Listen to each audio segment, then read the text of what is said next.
Bismillahirrahmanirrahim. Assalamualaikum warahmatullahi ta'ala wabarakatuh. Alhamdulillahi rabbil alamin.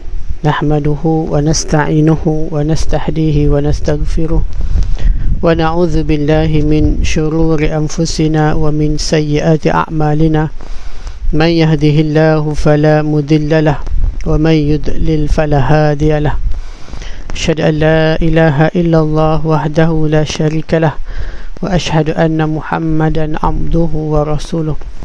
اللهم صل وسلم على سيدنا محمد وعلى آله وأصحابه ومن تبعهم بإحسان إلى يوم الدين. سبحانك لا علم لنا إلا ما علمتنا إنك أنت العليم الحكيم ولا حول ولا قوة إلا بالله العلي العظيم. وقال رب اشرح لي صدري ويسر لي أمري واحلل عقدة من لساني يفقه قولي. ربي يسر ولا تعسر ربي تمم بالخير. أما بعد. Alhamdulillah, yang dimuliakan barisan jawatan kuasa dan seluruh jemaah muslimin dan muslimat Surau As-Salihin Batu 15 Hulu Langat, dan seterusnya para penonton di rumah yang dirahmati Allah sekalian. Alhamdulillah, bersyukur kita sekali lagi dapat bertemu dalam kuliah online kita. Mudah-mudahan ini menjadi asbab untuk kita sama-sama mendapat taufik dan hidayah Allah Ta'ala, mendapat ilmu serta kefahaman khususnya tentang agama Allah Subhanahu Wa Ta'ala ini, insya-Allah. Jadi tuan-tuan muslimin muslimat yang dirahmati Allah, insya-Allah hari ini kita akan kembali sambung pengajian kita, yang mana pada pertemuan yang lepas kita dah selesai membicarakan berkaitan dengan mukadimah kitab Mustika Hadis. Maksudnya kita dah masuk kitab baru. Kita dah selesai sebelum ni pengajian akidah kita menggunakan kitab Jawharatul Tauhid, dan sekarang ni kita akan masuk hadis yang pertama. Hadis yang pertama daripada jilid mukadimah kitab Mustika Hadis Nabi SAW. Jadi kita baca tajuk yang hadis yang pertama ini ialah sebenar-benar perkataan dan sebaik-baik jalan pimpinan. Firman Allah Subhanahu Wa Ta'ala, a'udzubillahi minasyaitonirrajim, wa man asdaqu minallahi haditha, dan siapakah yang lebih benar perkataannya daripada Allah Ta'ala. Surah An-Nisa ayat 87. Jadi Allah Ta'ala tanya, adakah ada tak lagi perkataan yang lebih benar lagi daripada Allah. Maksudnya Allah nak mengkhabarkan bahawa perkataan Allah Ta'ala lah perkataan yang paling benar, paling boleh kita percayai. Dan lagi firman Allah Subhanahu Wa Ta'ala dalam surah Az-Zumar ayat 23, a'udzubillahi minasyaitonirrajim, Allahu nazzala ahsanal hadithi kitaba, ila akhir ayat. Kata Allah Ta'ala, Allah telah menurunkan sebaik-baik perkataan, iaitu kitab suci Al-Quran. Jadi Al-Quran ini adalah sebaik-baik perkataan. Sebaik-baik perkataan, perkataan yang paling benar, yang paling boleh dipercayai. Lebih-lebih lagi tuan-tuan, kita hidup di akhir zaman ni tuan-tuan, dengan media sosial, maklumat-maklumat yang begitu tak tertapis.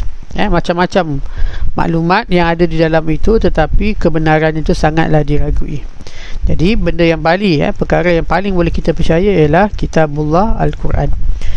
Dan lagi firman Allah Subhanahu Wa Ta'ala, a'udzubillahi minasyaitonirrajim, wa innaka latahdi ila siratim mustaqim, dan sesungguhnya engkau wahai Muhammad tetap memimpin ke jalan yang lurus. Dan Allah Ta'ala sebut apa, Nabi SAW adalah pemimpin jalan yang lurus. Allah Ta'ala bekalkan dengan sebaik-baik perkataan Al-Quran, sebenar-benar perkataan ini, dan Nabi memimpin jalan itu. Ini disebut sebagai jalan sunnah. Allah Ta'ala menyebut sesungguhnya, sungguh Allah Ta'ala bagi penegasan, engkau wahai Muhammad tetap memimpin ke jalan yang lurus, jalan yang benar. Surah Asy-Syura ayat 52. Dan lagi firman Allah Ta'ala dalam surah Al-Fathu ayat 28, a'udzubillahi minasyaitonirrajim, huwallazi arsala rasulahu bil huda wa dinil haqq. Dialah yang telah mengutuskan rasulnya, yakni Muhammad sallallahu alaihi wasallam, dengan membawa hidayah petunjuk dan agama yang benar, iaitu agama Islam.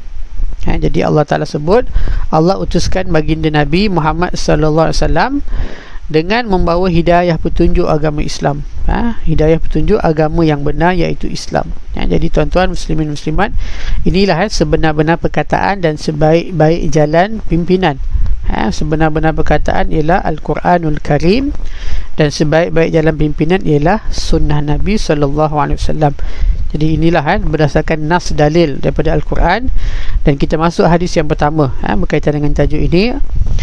An Jabir bin Abdullah radhiyallahu anhu qala kana Rasulullah sallallahu alaihi wasallam idza khatabah marrat aynahu wa ala sautuhu washtadda ghadabuhu hatta ka'annahu munziru jayshin yaqulu sabbahakum wa massakum wa yaqulu bu'istu ana wa sa'atu kahatain wa yakrinu baina isbi'aihi as-sababati wal wusta wa yaqulu amma ba' fa inna asdaqal hadithi kitabullahi wa khairal hadi Muhammad sallallahu alaihi wasallam wa syarrul umuri muhdatsatuha wa kullu muhdatsatin bid'atun wa kullu bid'atin dalalah thumma yaqulu ana aula bi kulli mu'minin min nafsihi man taraka malan fali ahlihi wa man taraka dainan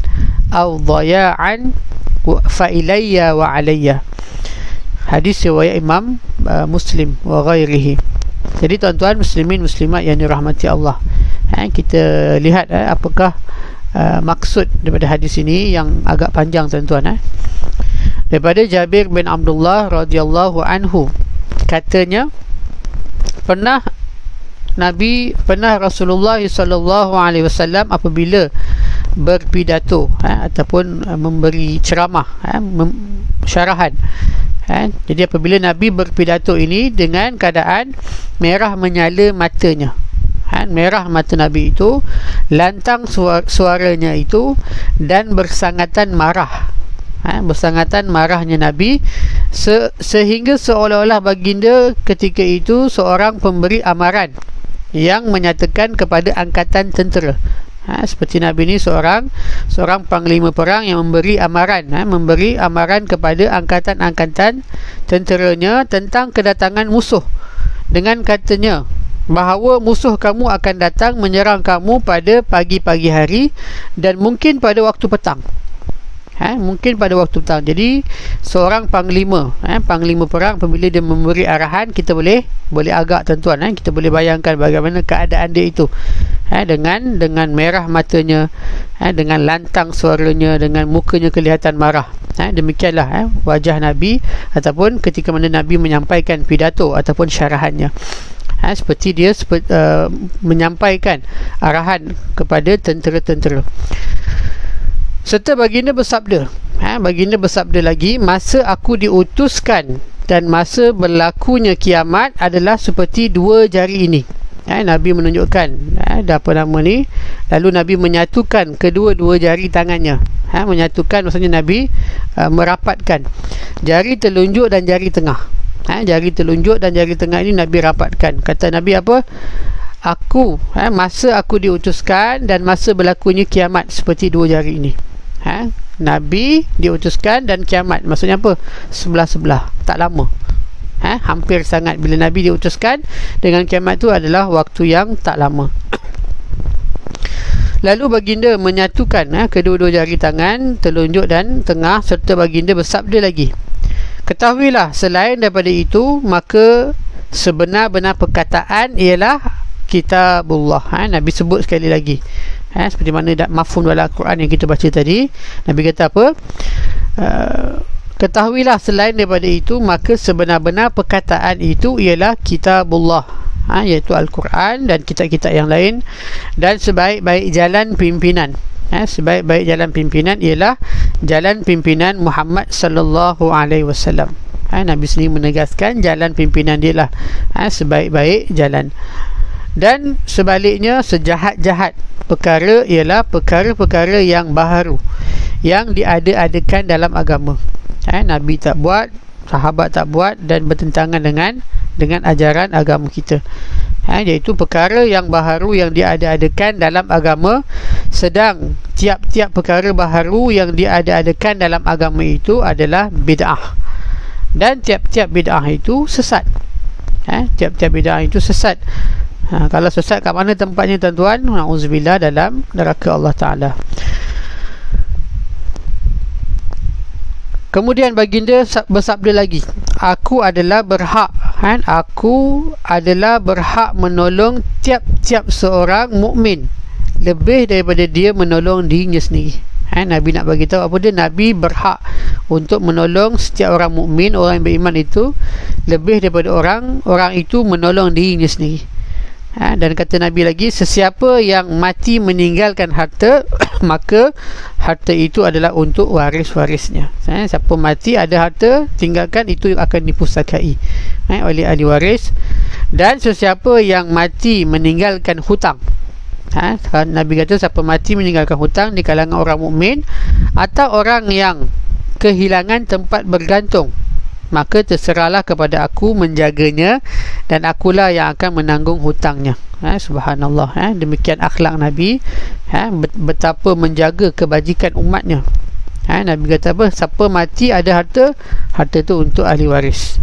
Tapi siapa mati ada hutang, aku bayar. Siapa mati tinggalkan tempat pergantungan, contohnya ayah meninggal, ada anak yatim, ada balu, Nabi kata aku yang akan menanggungnya, aku yang akan menjaganya. Demikianlah Nabi SAW sebagai seorang Nabi, sebagai seorang pemimpin, dan akhlak yang patut dicontohi. Dia jaga mana-mana sahabat yang beriman, kalau meninggal ada hutang, Nabi akan bayarkan. Kalau ada anak yatim, ada balu, Nabi akan tolong jagakan. Subhanallah, inilah akhlak baginda Nabi SAW yang sangat mulia. Jadi tuan-tuan muslimin muslimat yang dirahmati Allah, berdasarkan hadis ini, hadis yang pertama ini, kita boleh dapati 5 pengajaran penting. Ada 5 pengajaran penting yang dinyatakan dalam kitab ini, iaitu yang pertama sekali berkenaan dengan gaya ataupun cara baginda Nabi SAW semasa berpidato, ataupun menyampaikan ceramahnya, menyampaikan syarahan kepada madu'u, kepada orang yang hendak didakwahkan. Jadi kita lihat tuan-tuan muslimin muslimat. Jadi antara salah satu daripada sifat wajib seorang Nabi ataupun Rasul ialah tabligh. Tabligh ni apa tuan-tuan? Sifat menyampaikan, menyampaikan apa yang Allah Ta'ala wahyukan kepadanya. Jadi kalau hari ini kita lihat ada jemaah tabligh, jadi dinisbahkan kepada sifat Nabi ini. Sifat Nabi apa? Menyampaikan kebenaran, menyampaikan wahyu Allah Ta'ala. Jadi tugas menyampaikan perintah-perintah agama adalah tujuan pokok daripada perutusan seorang Rasul. Jadi Allah Ta'ala hantar ataupun utuskan Nabi ataupun Rasul, antara tugas utamanya ialah apa tuan-tuan? Dia utusan. Bila utusan ni ialah menyampaikan. Dia untuk menyampaikan apa dia? Menyampaikan perintah-perintah agama, risalah Allah Ta'ala kepada umat manusia. Jadi manakala pidato ataupun syarahan ataupun ceramah seumpamanya, itu adalah salah satu cara, metod bagi baginda menjalankan tugas tabligh. Jadi cara nak sampaikan dakwah, cara nak sampaikan wahyu Allah Ta'ala, kebenaran tersebut, dia perlu melalui beberapa cara ataupun kaedah. Dan antara cara ataupun kaedah ialah yang Nabi gunakan ialah berpidato, bersyarahan. Jadi dengan jalan pidato ini, baginda Rasulullah SAW menyampaikan perkara yang mesti disampaikan, daripada perkara-perkara yang sekecil-kecilnya sehinggalah kepada yang sebesar-besarnya. Apa perkara yang paling kecil dalam agama tuan-tuan? Mungkin kita kata kutip sampah. Nabi ajar jaga kebersihan. Cara nak nak istinja, nak membersihkan diri setelah kita buang air, itu pun agama ajar. Daripada sekecil-kecil perkara, nak potong kuku pun Nabi ajar apa sunnahnya itu, hinggalah kepada sebesar-besar perkara, cara nak uruskan negara contohnya, nak uruskan masyarakat, nak uruskan umat Islam ni bagaimana, cara-cara yang sepatutnya diikuti. Jadi daripada sekecil-kecil perkara sampailah kepada sebesar-besar perkara yang Allah Ta'ala wahyukan kepada Nabi perlu sampaikan. Apatah lagi keadaan mengkehendakinya.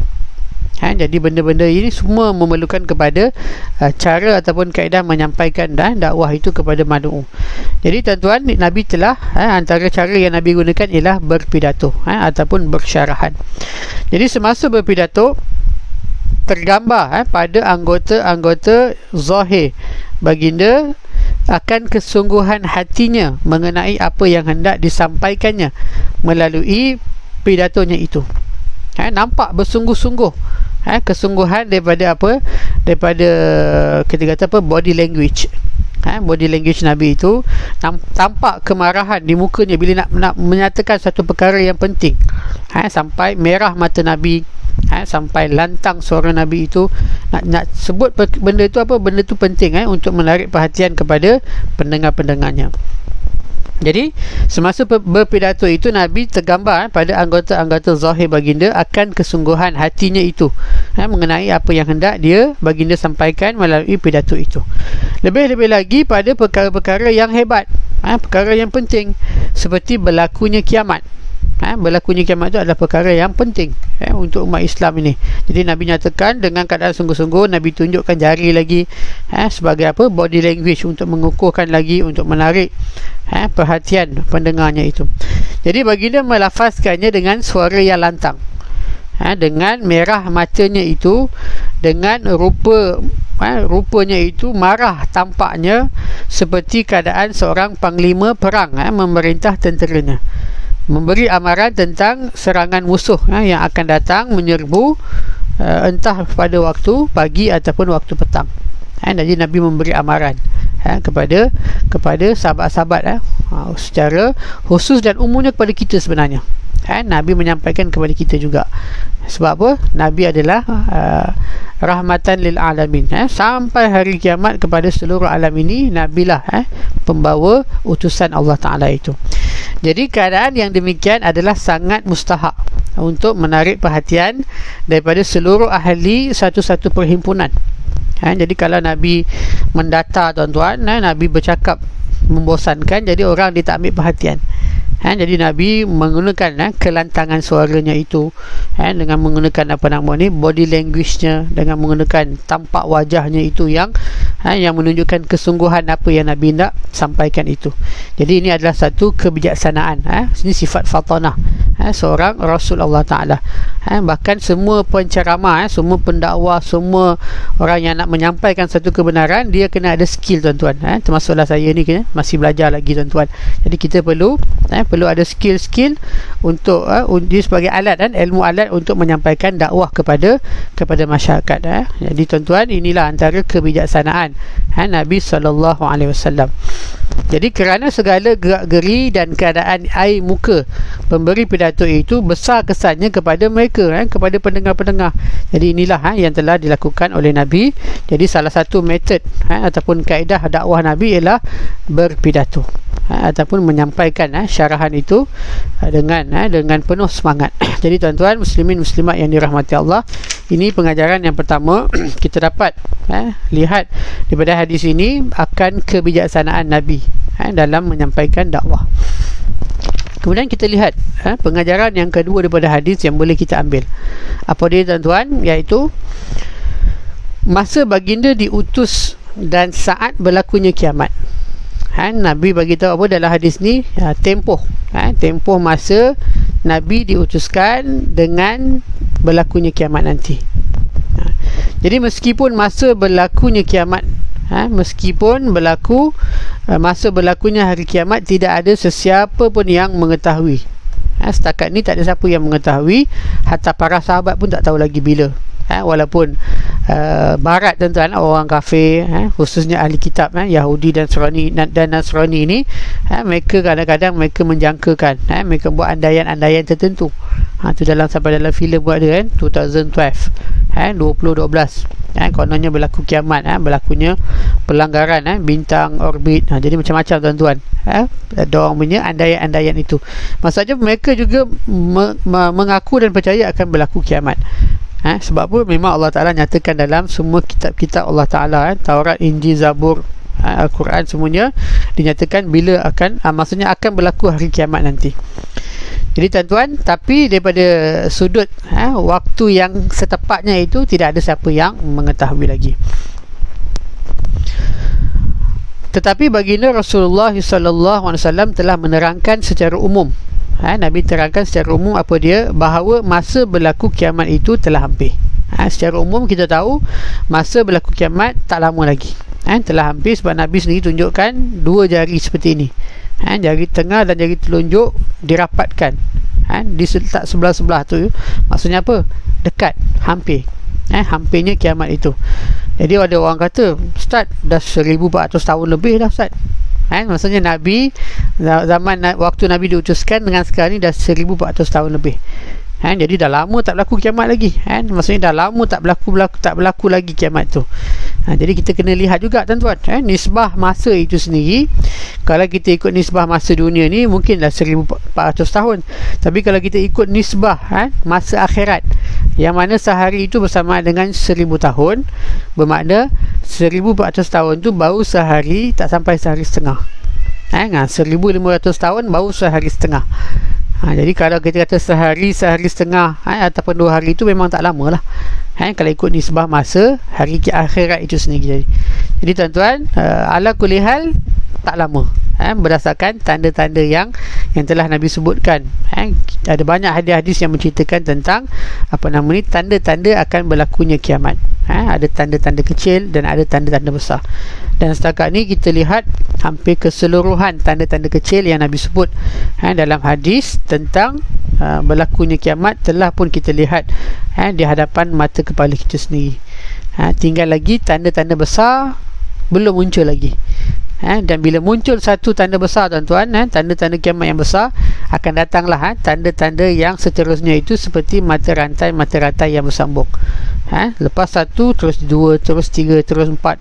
Jadi kita kena bersiap siaga tuan-tuan, bersiap sedia dalam kita berhadapan dengan semua fitnah-fitnah besar pada akhir zaman nanti. Fitnah-fitnah besar pada tanda-tanda besar itu. Jadi persiapan yang paling utama ialah kekuatan iman. Kekuatan iman, dan kita boleh dapatinya itu dengan kita menuntut ilmu. Mudah-mudahan kita ada kekuatan, insya-Allah. Jadi tuan-tuan muslimin muslimat yang dirahmati Allah, jadi Nabi sebut secara umum masa berlaku kiamat itu sebenarnya telah pun hampir. Daripada zaman Nabi dah hampir tuan-tuan. Kalau zaman Nabi dah hampir, kita yang 1400 tahun kemudian lagi hampir, lagilah dekat. Baginda membuat bandingan tentang kehampirannya itu, yakni antara dua jari. Nabi buat sebagai perbandingan, nak menunjukkan betapa dekat, betapa hampirnya Nabi waktu Nabi itu dengan kiamat, apatah lagi kita hari ini. Jadi itu juga kebijaksanaan Nabi. Nabi tunjukkan suatu gambaran, suatu supaya orang nampak. Bila tak tunjuk, orang tak perasan hampirnya itu. Tapi bila tunjuk itu, maksudnya dah nampak, dah dekat sangat antara jari telunjuk dengan jari tengah itu. Jadi Nabi bandingkan tentang kehampiran kiamat itu antara dua jari itu tidak ada diselangi oleh jari yang lain.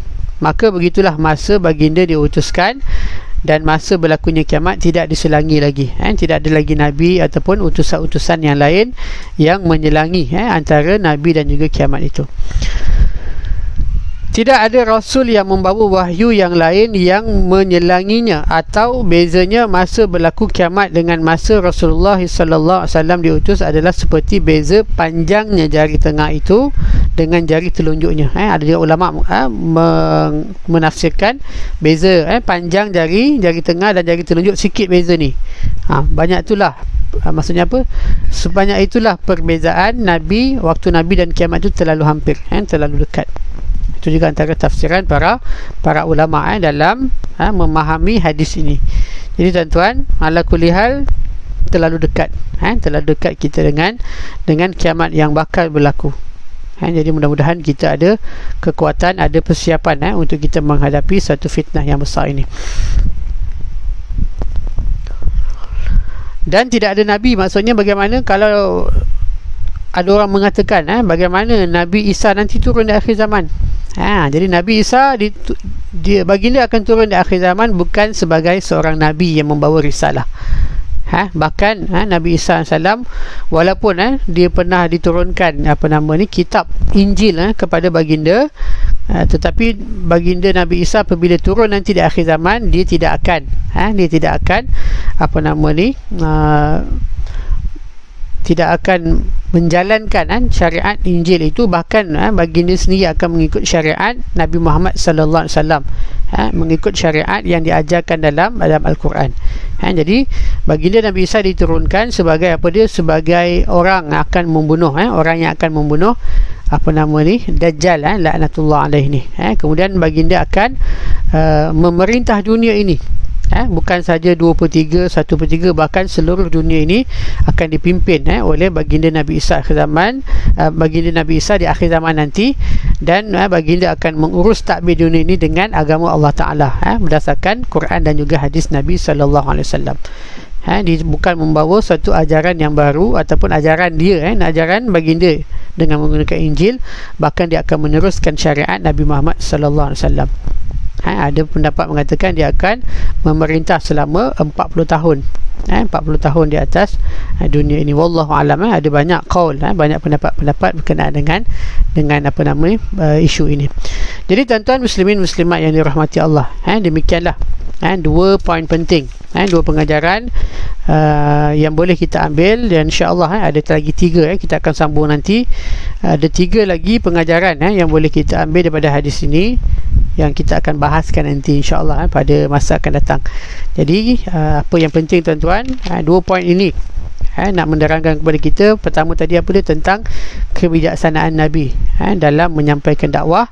Dan yang kedua waktu nak berlaku kiamat itu dah tak lama. Tak lama lagi. Sebab apa? Kalau zaman Nabi 1400 tahun lebih dulu pun Nabi kata dah dekat, kita hari ni lagi dah dekat tuan-tuan. Jadi mudah-mudahan kita membuat persiapan yang secukupnya. Ketakwaan lah bekalan yang paling baik kata Nabi ialah takwa. Jadi mudah-mudahan kita dapat membina ketakwaan yang tinggi untuk kita menghadapi sekiranya kita masih hidup berhadapan dengan fitnah-fitnah yang sangat besar, yang sangat dahsyat yang Nabi sebut, terutamanya Dajjal, fitnah Dajjal itu sendiri. Jadi sekadar itu dulu tuan-tuan, apa yang baik daripada Allah Subhanahu Wa Taala, yang lemah dan kurang itu dinisbahkan kepada saya. Aku liqauli hadza astaghfirullahalazim li wa lakum wa lisairil muslimin wal muslimat bi rahmatika ya arhamar rahimin. Alhamdulillahirabbil alamin.